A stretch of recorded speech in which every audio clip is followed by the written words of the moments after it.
We start with the second case, that is the inguinal hernia. And then in the discussion of inguinal hernia, usually it comes as a short case, but it may be a long case. The aspects that should be mentioned by a candidate, first is the in history should mention it is a swelling indicating hernia, and if he describes it as off and on swelling in the groin, it is better description for a reducible hernia. And second thing, if he says it is a persistent swelling, it may cover some other aspects other than irreducible swelling, strangulated hernia, some inguinal lymphadenopathy, undescended testis, and in case of cystic swelling, it may be cyst of the cord, aneurysm of the femoral artery, and saphenous varix, and sometimes abscess in the region. And third thing that must be mentioned in the history is some etiology related to this hernia. That may be chronic cough, constipation, some urethral stricture, history of urethral stricture, obesity, and sometimes some collagen diseases in the patient due to which there are defects in the abdominal wall. These three things must be mentioned in the history for inguinal hernia. And second thing that is important is the examination for hernia, and we will see on next presentation as 11 steps. There should be 11 steps approximately in examination of hernia, and at the end there are usually the investigations are not required. In some cases of say occult hernia means that is not evident, we may have to go for investigations, but before investigations we must have a history of patient, and we can say to patient have some walk, some cough, or in case of children cry to see the hernia. And then on examination, two examination points in case of occult hernia, that is feel for the sac at the upper part of the scrotum, one thing, and then sometimes finger invagination test in children to see for patulous internal ring. Then are the investigations. If still we are in doubt, we can go for ultrasonography and rarely for CT to see the defect in the hernia. Then there are the different modalities for treatment, that may be herniotomy, herniorrhaphy, and hernioplasty, and some complications related to hernia we will discuss next topic. And then is the some recent advances, say laparoscopic hernia, TAP, and some robotic hernias. Ji, start with the history. Sir, my patient, a 62-year-old married Muslim male, welder by occupation, resident of Bhavalpur, admitted to surgical unit 1 through OPD on 2nd May 2025 with the chief complaint of swelling in the left groin for 15 years. And pain swelling in the left groin, is it persistent one? No, Off sir, and on. on and It off. is the off and on swelling in the left groin. Yes, sir. For 15 years. 15 years. Ji, this is the present. And pain in the left groin for 3 months. There may be pain, usually in hernia there is no pain. If it becomes irreducible and more to say strangulated, there is hernia. We should not mention it as a case of pain because it will indicate some kind of strangulation at the point of hernia. Ji. So now history of presenting illness. Ji. My patient was all right 15 years back when he noticed on and off swelling in the left groin, which was sudden in onset, initially small in size, and over time it progressively increased in size, and after 6 months it descended into the bottom of the scrotum. Yes. The swelling used to disappear spontaneously on lying down Yes. in the first 6 months, but later on This is a better description indicating that it is a hernia, off and on swelling, and second thing, it reduces on lying down. That means on history basis we can say it is reducible. Yes, sir. Ji. Later on he had to reduce it manually. Ji. The swelling increased on walking and coughing and disappears completely after manipulation. Ji. The patient also complained of mild intermittent pain in the groin region. We can say it as a dragging pain, some dragging effect, or sometimes the pain may be due to patient takes meal, and due to meal onward progression of the meal may cause some kind of discomfort to the patient. We should describe it as a discomfort. Okay. Yes. Ji. So the pain is dull, aching in character and Ji. non-radiating. Ji. Aggravates on walking and coughing Ji. and relieved It on may aggravate as the patient takes meal or walks, the intestine may go down into the hernia and it may cause some kind of dragging pain or some kind of aching in the region yes, and relieved on sitting or lying down position. as the hernia reduces. Yes. Ji. There is no history of chronic cough, vomiting, constipation Ji. or abdominal distension. There is no history of straining during micturition or defecation. Ji. No history of These points indicates that you have mentioned etiology for hernia and it is better description. Ji. so no history of increased frequency of micturition Ji. or any other swelling in the Ji. region. There was positive history of strenuous heavy work in the past. Ji. So, there was no history of palpitation, tachycardia, Ji. no history of cough, dyspnea or Ji. PND. This is a small systemic review. For other features, patient may have some other diseases. Ji. The past history. Patient is known case of diabetes mellitus and ischemic heart disease, but there is no history of hypertension, tuberculosis or asthma. Ji. Usually the diseases that run in the families, say diabetes, hypertension or some say bleeding disorders, should be better to be mentioned in family history. Ji. So, the patient has underwent coronary artery bypass 11 years back, Ji. and there is no history of previous abdominal or groin surgeries. Yes. So, a patient, a known case of smoking for 20 years. Personal history. Personal Personal history. patient is a smoker and socio-economic history you can say belongs to Sir, middle class family. middle class. Ji. The family history में sir no similar complaints in family, but diabetic history is positive in family. Diabetes or tuberculosis or some asthmatic diseases that run in families may be mentioned in the family history. Yes sir. Ji. And no history of no history that suggests connective tissue disorders in the family. No history of some kind of abnormalities of abdominal wall in the history. So patient is on anti-diabetic drug Ji. and he is non-allergic to any That's medication. all. You have completed your history. Yes, sir. Yes. After the history, there is the examination, and usually the examination for inguinal hernia is as a short case. And three things that should be mentioned at examination: always approach the patient from right side, take consent of the patient, and third, proper exposure of the patient. And proper exposure for abdominal examination is from nipple to mid thigh. But you can, in some cases, claim this to the examiner if you are in the exam. Examiner may say to go on examination of the patient with limited exposure. So we will use limited exposure in this case. Yes? Ji. Say for examination. General physical examination.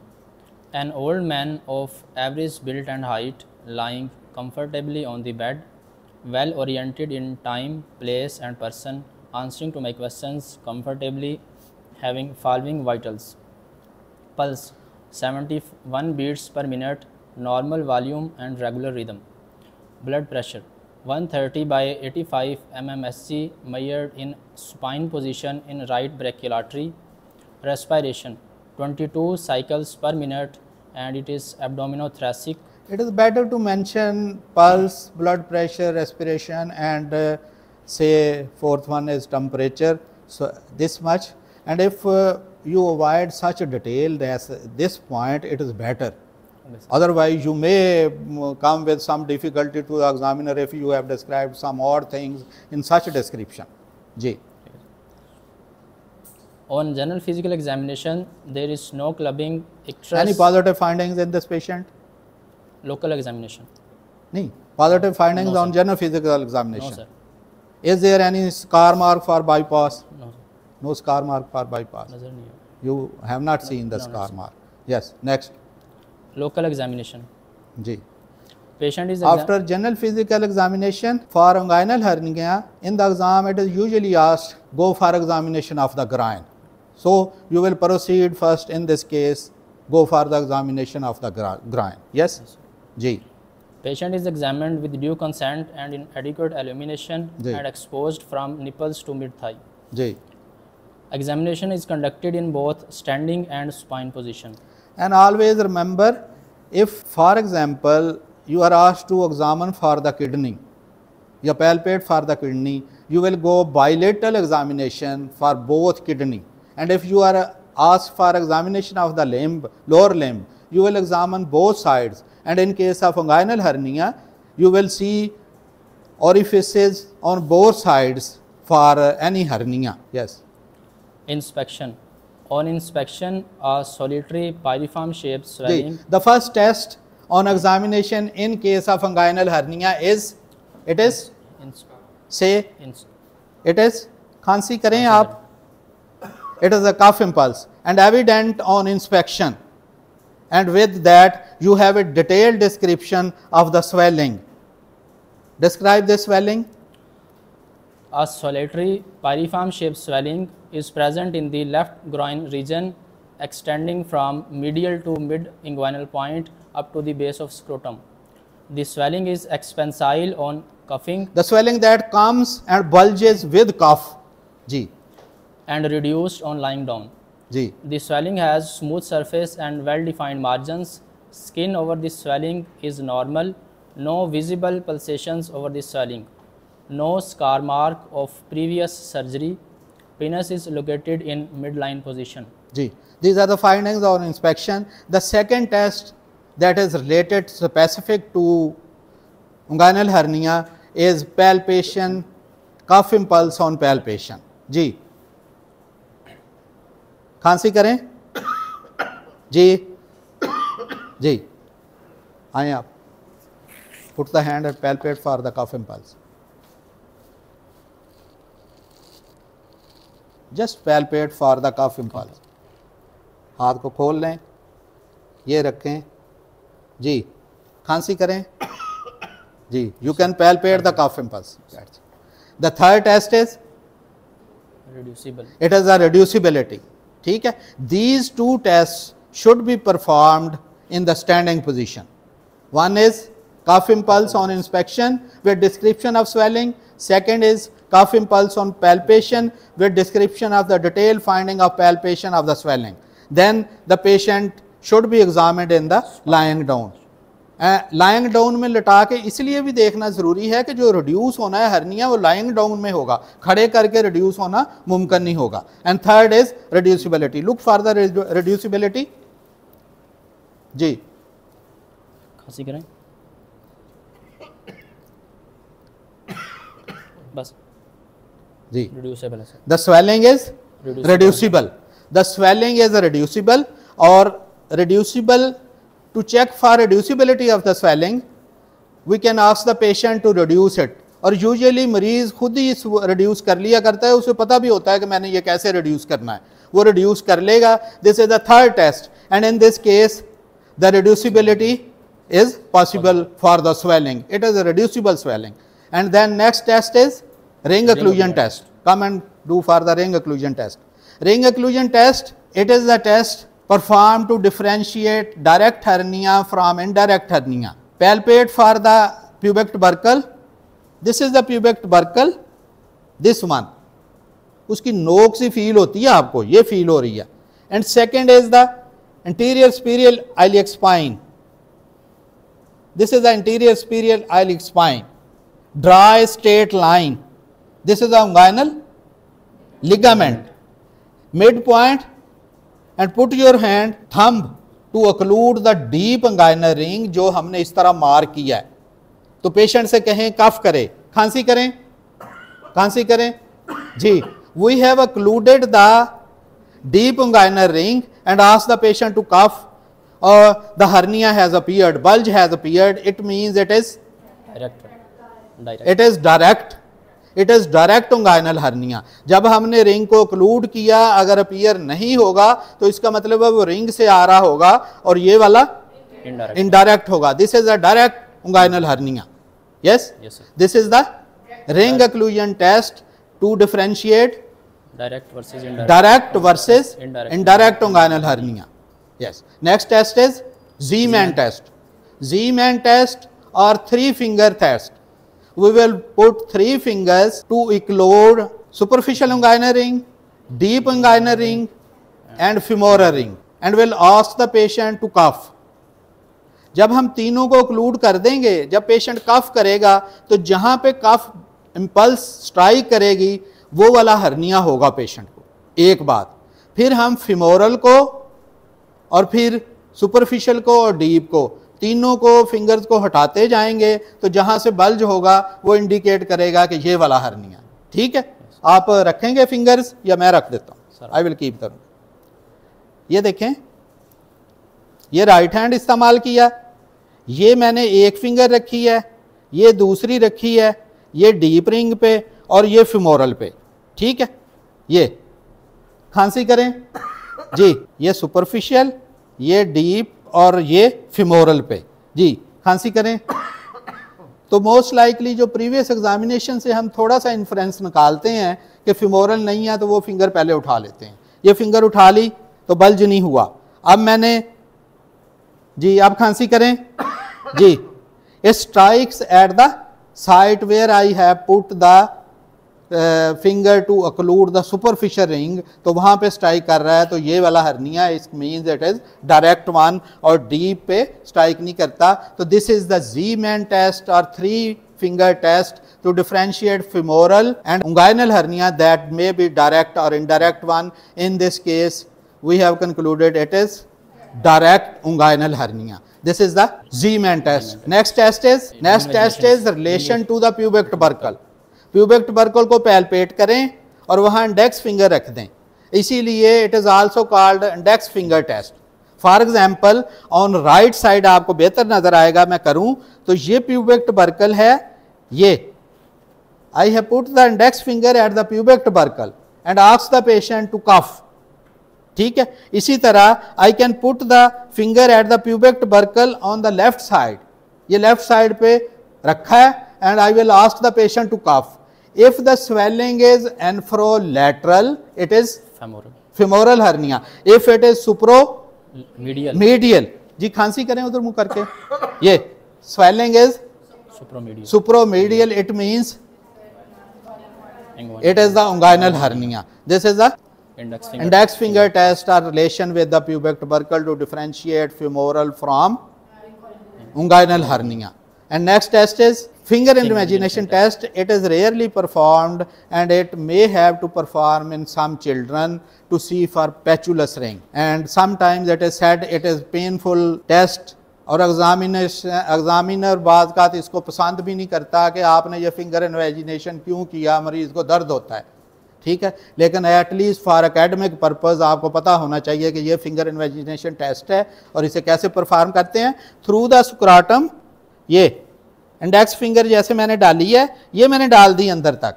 ठीक है, और patient से कहेंगे कि वो खांसी करे, ये यहाँ पे ये डाली है, खांसी करें जी जी। ये दो चीजें हैं इसमें, if on the right side if I am going to see it, इस तरह डाला है तो डायरेक्ट नेल को टकराएगा और इनडायरेक्ट पल्प को टकराएगा। ठीक है, और दूसरा जब हम पैचुलस रिंग को फील करेंगे तो उससे पता चल जाएगा ये पैचुलस रिंग है। तो यूजुअली जैसे पहले भी बताया मैंने कि ये परफॉर्म नहीं किया जाता टेस्ट, इसलिए कि this is the painful. This is the finger invagination test. Next test is get above the swelling जी। Get above the swelling usually is not part of the examination for inguinal hernia, because inguinal hernia is the swelling that is present in the groin in the inguinal region or inguinoscrotal region. When we have to examine for the scrotal swelling, we have to get above the swelling, and when we have got above the swelling, it means swelling is in the side of the scrotum. That may be testicular tumor, that may be vaginal hydrocele or some other diseases inside the testes or in this region. Yes. Next test after we have done the relation with the index finger. Next test we will palpate for three things: testis, epididymis and scrotum. Why we have to examine these structures? Patient may have undescended testes and we can miss it. We must feel for the testes. We just feel for the testes. Yeah, testes are palpable. Yes. Second is epididymis. Epididymis is present at the upper side of the testis, and then sometimes patient may have inguinal hernia with epididymoarchitis. Yes, in such cases we may not miss the epididymoarchitis with the inguinal hernia. And third, some patients have underdeveloped scrotum in case of undescended testes, or patient may have multiple sebaceous cysts at the site of the scrotum, or patient may have some hydrocele along with the inguinal hernia. We may not miss these findings, so we have to palpate for these structures. This is the examination, and on this examination we have completed the palpation for the patient, and next test for is percussion. If there is huge hernia present outside the abdominal wall, inside the scrotum, sometimes on percussion, for example in this case, khansi kare zor se, ye, if it is evident, if we percuss it and it is resonant, it means it is gut in the hernia, and if omentum, it will be dull note, it is a percussion note. And lastly, sometimes patient comes with huge hernias in the scrotum and inguinal region. We can even auscultate for bowel sounds, but is rarely required, but we can differentiate contents of the hernia in such cases. So these are the 11 points that must be elicited with the patient of inguinal hernia. And if you have some time to examine the abdomen, in the short cases, say a postgraduate level, usually you are given 5 minutes for examination and 5 minutes for viva questions, and if you have spare some time, you can go for palpation of abdomen for any other pathology inside the abdomen, but usually in this short time only examination on the groin is done, and we can percuss and auscultate for the abdomen. Yes. On these basis, on examination, no, on history and examination, we have to conclude for diagnosis, and we are well aware that in case of inguinal hernia, the diagnosis is based usually on clinical examination. On clinical examination, our diagnosis is left-sided direct, reducible, complete inguinal hernia containing enterocele. Yes, this is our diagnosis, and this is better description for diagnosis. We must mention at least these 5-6 points for the diagnosis in case of inguinal hernia. And here we must describe, sometimes a small child comes with the history of hernia, उसकी mother साथ है, वो आके कहती है जैसे hernia है, तो हम उसे एग्जामिन करते हैं तो एविडेंट नहीं होता. I am talking of occult inguinal hernia, उसे कहते हैं जो एविडेंट नहीं है. तो उसके लिए आपको एक तो एग्जामिनेशन करना है, make the child to cry, और if adult we can say the patient to cough. If still not evident, we can say the patient to have some walk and come back. Second, and after that we will go for examination. Here we must palpate upper part of the scrotum, especially in children which have patent tunica vaginalis, through which contents of the abdominal descend into the scrotum in case of hernia. तो उस side पे thick sac feel होगी अगर आप दोनों को compare करें तो. एक ये टेस्ट और दूसरा फिंगर इन्वेजिनेशन जो ऑलरेडी डिस्क्राइब कर दिया है, रेयरली हमें परफॉर्म करना पड़ता है. और स्टिल अगर डायग्नोसिस क्लियर नहीं है तो we can go for ultrasonography और CT of the patient for diagnosis of the hernia. जी, we have diagnosed it. Next is what are the treatment options. जी, in case of inguinal hernia we usually has treatment options. Herniotomy, that is usually performed in children a few years where posterior wall is quite normal one and we don't need to repair it. In herniotomy the sac is dissected out from the cord and at the level of deep ring it is transfixed. Transfix कहते हैं जब stitch sac के अंदर से गुजारें और दोनों तरफ tie कर दें। अगर हम ऐसे ही बांध दें तो उसे कहते हैं लाइगेट करना।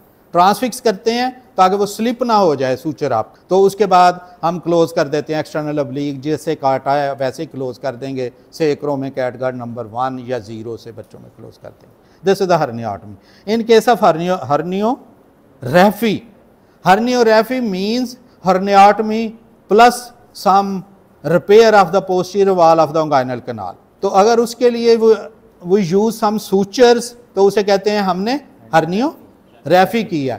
तो briefly I will describe it. If we strengthen the posterior wall by stitching the inguinal ligament to the conjoint tendon by interrupted non-absorbable sutures, it is called Bassini repair.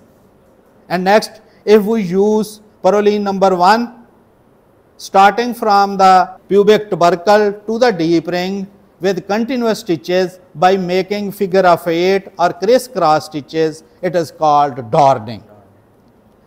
These are used if posterior wall gap between conjoint tendon and inguinal ligament is smaller one. Third is if the fascia between conjoint tendon and inguinal ligament is redundant, वो नीचे तक लटक रहा है, तो then Scholde's repair is used.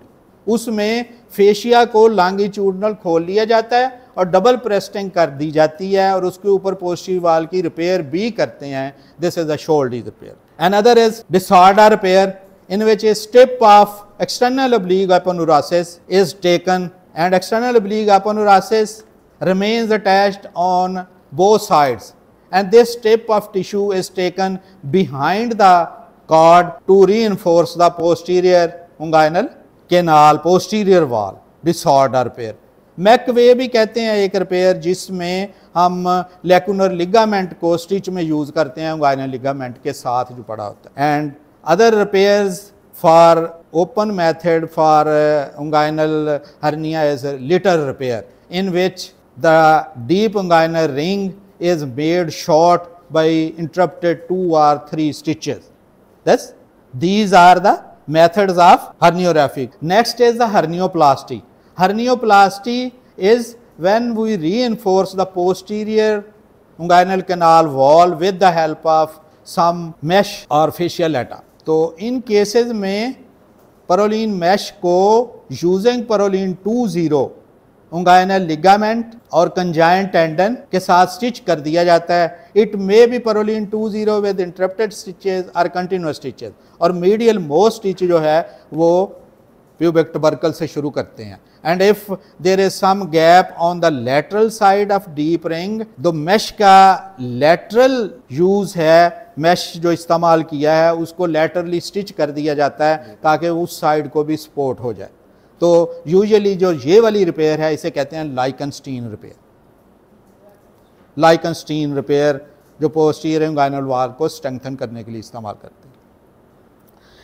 अगर हम open method इस्तेमाल करें अब्डामन को खोलने के बाद, बाय ओपनिंग द अब्डामन और पेरिटोनियल थ्रू अब्डामन दोनों साइड पे मैश रख दें, राइट और लेफ्ट पे फॉर बाइलेटरल इंगाइनल हर्निया, बड़ा mesh peritoneal. Peritoneal means peritoneum को अनसाइज किया, उठा लिया, उसके सामने रखा है, तो दोबारा उसे स्टिच कर दें। तो जैसे स्टूपाज रिपेयर, स्टूपा रिपेयर बाद का तो एक साइड पे भी की जा सकती है और बाद का तो एक और भी मेथड इस्तेमाल करते हैं। जैसे इंगाइनल कैनाल में ही हमारा डीप रिंग जो है वो बहुत पेचुलस है। अब डीप रिंग में हमने रोल किया मैश को लेके, उसके अंदर डाल दिया और एक स्टिच यहाँ और एक स्टिच यहाँ लगा दिया, वो रोल्ड मैश है। जो एक्स्ट्रा मैश है उसको हम काट भी देते हैं, एक ये भी इस्तेमाल करते हैं स्टूपा रिपेयर। ये usual open methods of hernia repair हैं। ठीक है। What are the laparoscopic methods for hernia repair? जी, it is TAPP and TEP. What is TAPP? Transabdominal peritoneal. Yes, इसमें क्या करेंगे, जैसे हमने राइट साइड पे ऑपरेट करना है तो एक पोर्ट तो हमने टेलीस्कोप अम्बलाइकस पे ही डालनी है फॉर विजुअलाइजेशन, ठीक है, और दूसरा पोर्ट्स कहाँ डालनी है, एक सिंपल सा मेथड आप याद रखें, कि अगर आप खाना खा रहे हो तो आपका ये एंगल कौन सा बनता है, ये आपके हैंड के दरमियान ये angle, it is 60 degree, 60 degree. इसका मतलब है कि अगर हमने वर्किंग पोर्ट दो एब्डोमेन में डालनी है किसी भी जगह पे, हमने इस पॉइंट पे जाना है तो वो 60 डिग्री एंगल पे दोनों पोर्ट जाएंगी, तो हम आराम से उसे वर्किंग कर सकेंगे।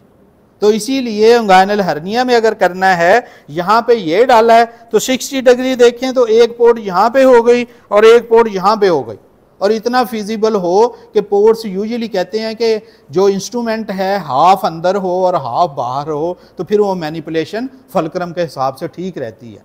तो उसके बाद इंटीरियर सुपीरियर कालिक स्पाइन से जस्ट अबव एक इंसिजन देते हैं, पेरिटोनियम को पीछे रिफ्लेक्ट कर लेते हैं, डीप रिंग या जो वॉल में डिफेक्ट है उसके थ्रू जो पेरिटोनियम सारी अंदर गई हुई है जो कि उसकी सैक बना रही है, उसे वापस एब्डोमेन में डिसेक्ट करके ले आते हैं, वहाँ पे मैश रख देंगे और ऊपर उसको स्टिच कर देंगे।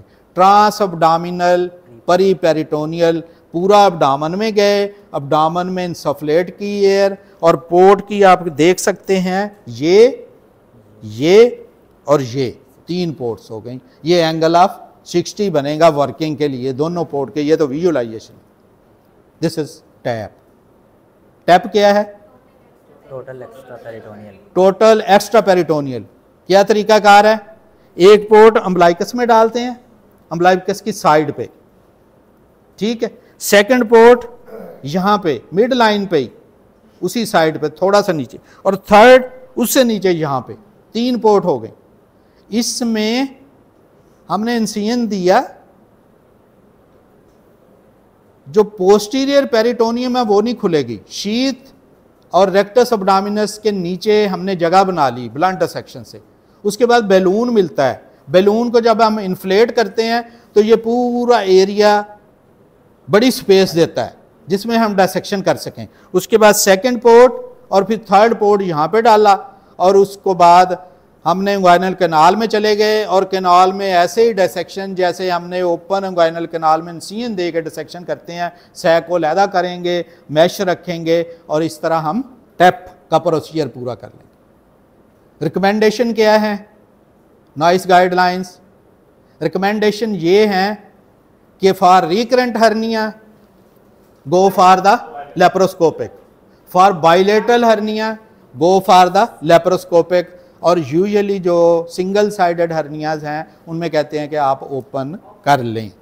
वजह क्या है इसकी कि अगर हम टैप और टैप का प्रोसीजर देखें तो हम एब्डोमेन के अंदर जाते हैं, और वहाँ पे शॉर्टली आई विल डिस्क्राइब कि 2 ट्राइंगल बनती हैं, ट्राइंगल ऑफ पेन और triangle doom of disasters, triangle of डोम।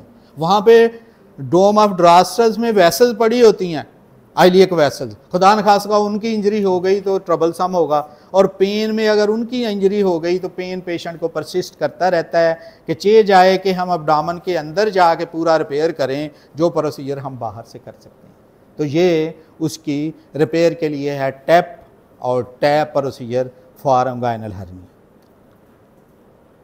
और रीसेंट एडवांसेस में भी कहते हैं, अगर आपसे कोई सवाल पूछा जाए what are the recent advances for repair of inguinal hernia, तो उसमें लेप्रोस्कोपिक है, और आप किसी हद तक रोबोटिक या टेली रोबोटिक रेयरली करते हैं, इसमें ये उसकी होगी, ठीक है। उसके बाद है what are the complications.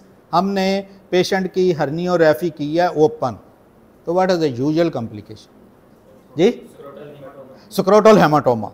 Scrotal hematoma is a usual complication for inguinal hernia repair, जिसे कहते हैं हर्नियोग्राफी या हर्नियोप्लास्टी। तो उसे कैसे अवॉइड करना है? सादा सी बात है, नहीं अवॉइड कैसे करना है, ना बने। हैव ए मेटिकुलस हीमोस्टेसिस, बहुत अच्छी हीमोस्टेसिस करें आप, तो फिर वो हेमाटोमा नहीं बनेगा, ठीक है। और अगर बन गया है तो what is the treatment? Scrotal support लगा दें, पेशेंट को अश्योरेंस दें कि विद टाइम ये सेटल हो जाएगा, और स्मॉल हेमाटोमा है यूजुअली विद टाइम वो अब्जॉर्ब हो जाएगा, ख़त्म हो जाएगा। और अगर फॉर एग्जांपल एक्टिवली ब्लीड कर रहा है तो फिर तो हमें वूंड खोल के उसे हीमोस्टेसिस करना पड़ेगी। जो हेमाटोमा हम बात करते हैं वो एक्टिव ब्लीड की बात नहीं कर रहे हैं, वो तो हेमाटोमा जो पोस्ट ऑपरेटिव बन जाता है विदाउट एक्टिव ब्लीड। उस सूरत में पेशेंट को अश्योरेंस दें, और अगर बड़ा है तो पेशेंट को कुछ हफ्तों के बाद उसे वापस बुला लें, और उस तक जो सीरियस फ्लूइड है वो अलहदा हो जाएगा, तो नीडल डाल के हम उसे एस्पिरेट कर लें तो वो यूजुअली सेटल हो जाता है।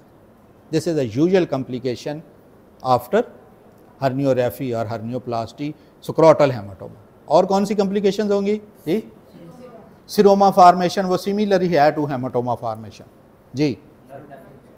Nerve damage in that is damage पहले उसके आता है टू कार्ड स्ट्रक्चर्स, जैसे वॉल्स का डैमेज हो गया, वॉल्स का डैमेज हो गया तो एक साइड पे वॉल्स डैमेज हो जाए तो साफ ज़ाहिर है उस साइड की वॉल्स डैमेज की वजह से इनफर्टिलिटी का चांस तो है, लेकिन बाइलेटरल हो तो फिर कंप्लीट इनफर्टिलिटी होती है।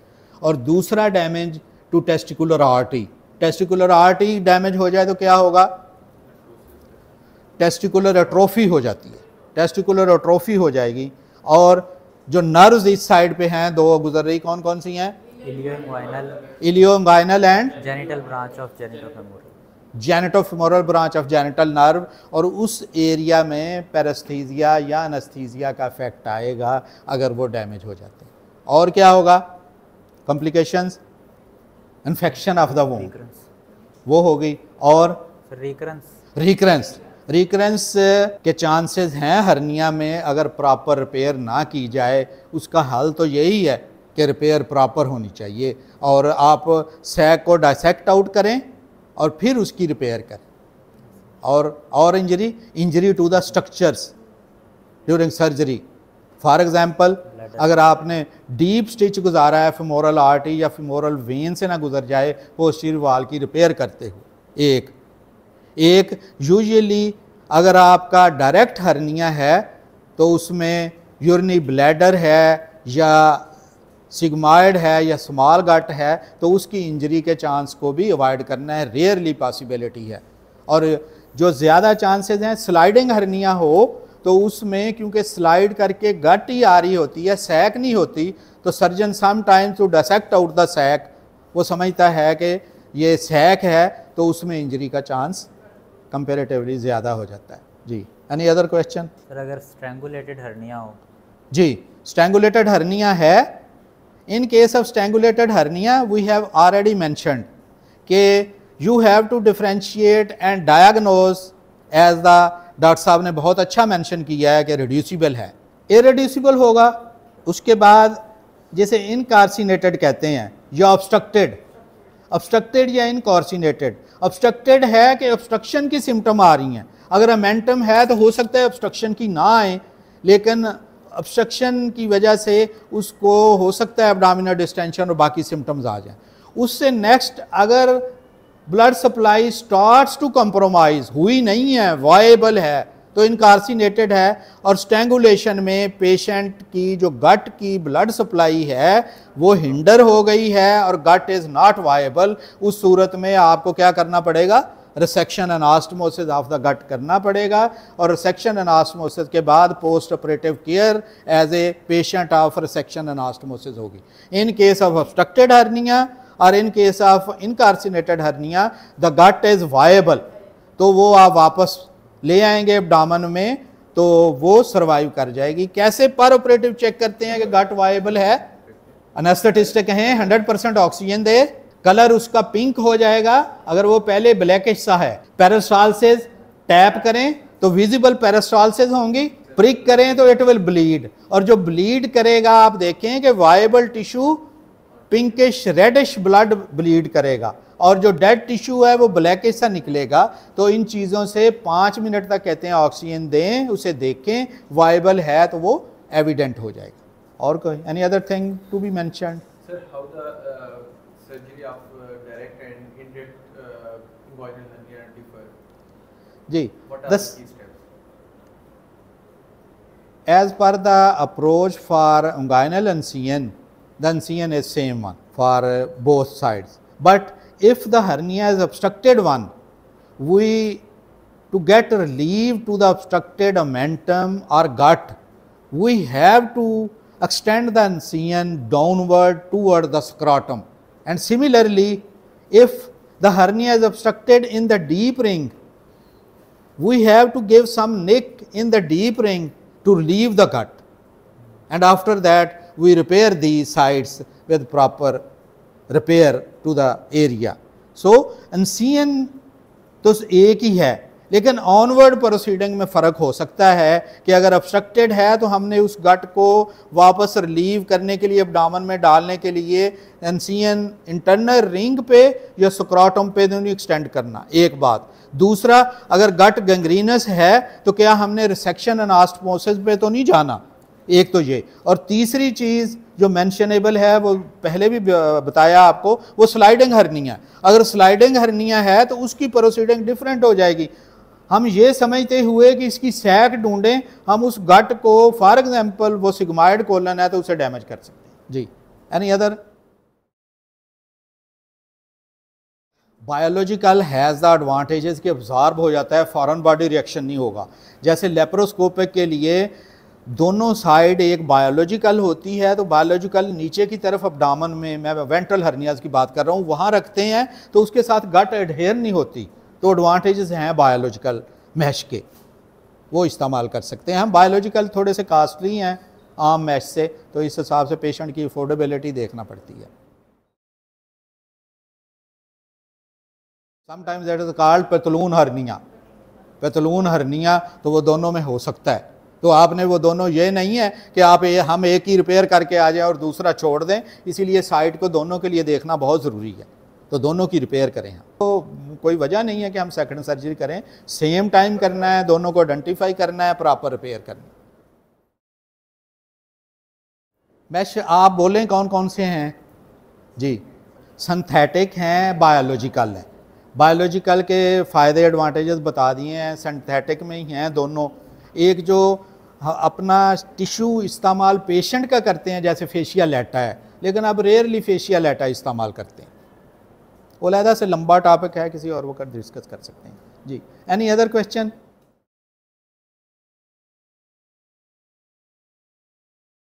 जी जी, such complication happens in ward sometimes, rarely, कि असेस नहीं किया और गैंग्रीनस पोर्शन को एब्डोमेन के अंदर चला गया, सर्जन ने ओवरलुक किया, तो उसकी दो पॉसिबिलिटीज़ हैं। एक पॉसिबिलिटी तो यही है कि if the gut is viable then patient को एनजी डाल दें, फोलीज डाल दें, आईवी फ्लूइड दें, एनपीओ रखें और allow the gut to work with time, fluid electrolyte balance रखें। लेकिन ये उस सूरत में है कि अगर वो गट वायबल होगी। अगर वो गट वायबल नहीं है तो उस केसेस में पेशेंट डेवलप्स पेरिटोनाइटिस, तो उस केसेस में हमें लेप्रोटमी करके पूरा नए सिरे से लेप्रोटमी करना पड़ेगी। पेशेंट के लिए एम्बेरसमेंट होगी सेकंड सर्जरी की, और as well as for the surgeon के उसे सेकंड सर्जरी पेशेंट को करने में जो डिफ़िकल्टीज़ पेशेंट से फेस करना पड़ेंगी वो भी हैं। फिर हमें रिसेक्शन ऑस्मोस करना पड़ेगा। Any other question? चलें, थैंक यू वेरी मच।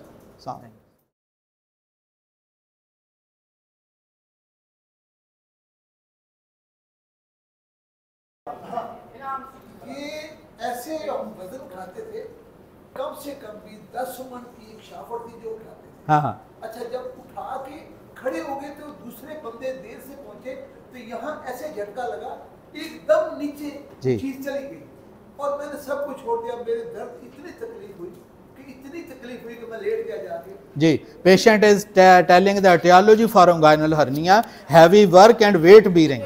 हाँ, आपके वजन उठाने से हो गया ये। बिल्कुल वजन उठाने से। हाँ। फिर ये हुआ, फिर दूसरी बार जब दोबारा हुआ फिर वजन उठाने से हुआ। वजन उठाने से जी। वजन भी ऐसा होता है कि ये गाड़ी है ना, ट्राले चलते हैं, पिछले रेड़ू चलते हैं, शाफट जिसके टायर चलते हैं, वो शाफट होती है, ऐसे उठाते हैं जी। सेकंड क्वेश्चन जो है, हाँ जी, वो ये है कि फर्स्ट टाइम हुआ तो वो स्मॉलर था, छोटा सा, हाँ, आम वर्क पे नहीं हुआ। सेकंड टाइम भी जब एक्सेसिव वेट उठाया, हाँ, तो उसी जगह पे वो दोबारा हो गया। तो वेट लिफ्टिंग या भारी वर्क जो है ज्यादा वो नीचे चलेगा, एटियोलॉजी है। फिर कम से कम भी 2 घंटे में लेटा रहा। 2 घंटे के बाद मुझे सुकून मिला। हाँ जी, ये मेन चीज जो मैं आपको बताना चाहता हूँ, ये वजन उठाने से हुआ सब। जी जी, आपका हम इंशाल्लाह बुध वाले दिन ऑपरेशन करेंगे and we will go for left hernioplasty with prolene mesh. आपके मैश डाल देंगे जाली और इंशाल्लाह आप ठीक हो जाएंगे, मजबूत दीवार हो जाएगी, नहीं होगा दोबारा। इंशाल्लाह इंशाल्लाह। ठीक है जी, थैंक यू वेरी मच।